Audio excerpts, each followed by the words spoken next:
21 વર્ષે 21 વર્ષની નાની વયે ભગવાન સ્વામિનારાયણે ધર્મ ધુરા સંભાળી 500 પરમહંસો બનાવ્યા અને કુલ તો 2,500 થી 3,000 જેટલા સાધુ સંતોનો સમાજ તૈયાર કર્યો હતો.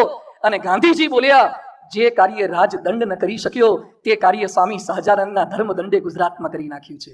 આ મહાત્મા ગાંધીજીના શબ્દો છે. એ કાર્ય ભગવાન સ્વામિનારાયણે 21 વર્ષે કરી દીધું હતું. અને BAPS સંસ્થાના પ્રમુખ તરીકે 28 વર્ષે એક નાનકડો યુવાન સ્વરૂપ શાસ્ત્રીજી મહારાજ BAPS સંસ્થાના સ્થાપક અને બ્રહ્મ સ્વરૂપ યોગીજી મહારાજ 28 વર્ષના એક નાનકડા ફૂટડા યુવાનને નારાયણ સ્વરૂપદાસને BAPS સંસ્થાના પ્રમુખ બનાવે છે.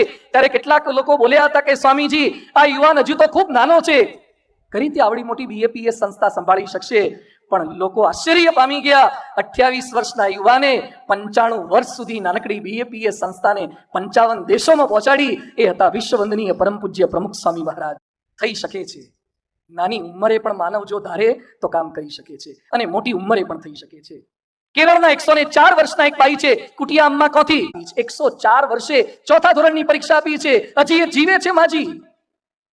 અને બોલ્યા કે મેં નાના હતા ત્યારે દીકરીઓને ભણાવતા નહોતા અને મારે ભણવું છે. અને બાઈએ 104 વર્ષે સંકલ્પ કર્યો છે કે જ્યાં સુધી પ્રાથમિક શિક્ષણ પૂરું ના થાય ત્યાં સુધી પૃથ્વી પરથી જવું નથી.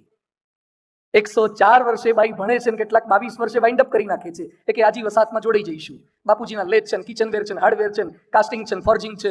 અલા તારા બાપાનું ગમે તેટલું હોય તો ભણતો ખરો તું પેલા. 104 વર્ષે આ બાઈ ભણે છે અને આપણે કેમ નિવૃત્તિ લઈ લઈએ છીએ? પરમ પૂજ્ય પ્રમુખ સ્વામી મહારાજ રાજકોટનું એક નાનકડું કોઠારિયા વિસ્તારનું મંડળ શરૂ થતું હતું. અને પ્રમુખ સ્વામી મહારાજને અહીંયા રાજકોટથી સંતોએ પત્ર લખ્યો કે સ્વામીજી કોઠારિયા વિસ્તારમાં રણુજા બાજુ એક નાનકડું મંડળ શરૂ થાય છે, તો આશીર્વાદ આપજો. 5 દિવસ થયા, 10 દિવસ થયા, 15 દિવસ થયા, પણ જવાબ ન મળ્યો. એટલે અમારે અમદાવાદ જવાનું થયું. તો મેં સેવક સંતોને પૂછ્યું કે અમારો પત્ર તો મળ્યો તો કે નહીં? તો મને કે ચાલો અમારી રૂમમાં લઈ જાઓ. એમની રૂમમાં લઈ ગયા અને એક પત્ર બતાવ્યો.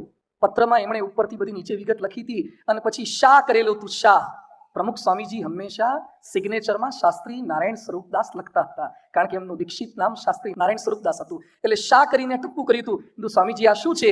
કે તમારો રાજકોટનો એક મંડળ નાનકડું શરૂ થવાનું હતું, એ પત્ર પ્રમુખ સ્વામીજીને મળ્યો. પ્રમુખ સ્વામીજી લખવા બેઠા, શાહને ટપકું કર્યું, તેમના પલ્સ રેટ અનઇવન થઈ ગયા. એટલે ડોક્ટરોએ કડક સૂચના આપી છે કે હવે એમને કોઈ શ્રમ નહીં આપતા, સુડાવી દેજો. કીધું આટલું જ ચાલશે, હવે લખવાની જરૂર નહીં. તો કે પ્રમુખ સ્વામીજી એમ કીધું છે કે આ પત્ર રાખી મૂકજો રાજકોટનો, આપણે સાજા થઈએ પછી પૂરો કરીને આપશું. 5 દિવસ, 10 દિવસ, 15 દિવસ શાહ અને ટપકા વચ્ચે 17 દિવસ પછી એમણે નારાયણ સ્વરૂપદાસ લખીને 92 વર્ષે રાજકોટ માટે પત્ર મોકલાવ્યો છે. એક નાનકડું મંડળ શરૂ થતું હોય 92 વર્ષે પણ વ્યક્તિ શું કાર્ય કરી શકે છે?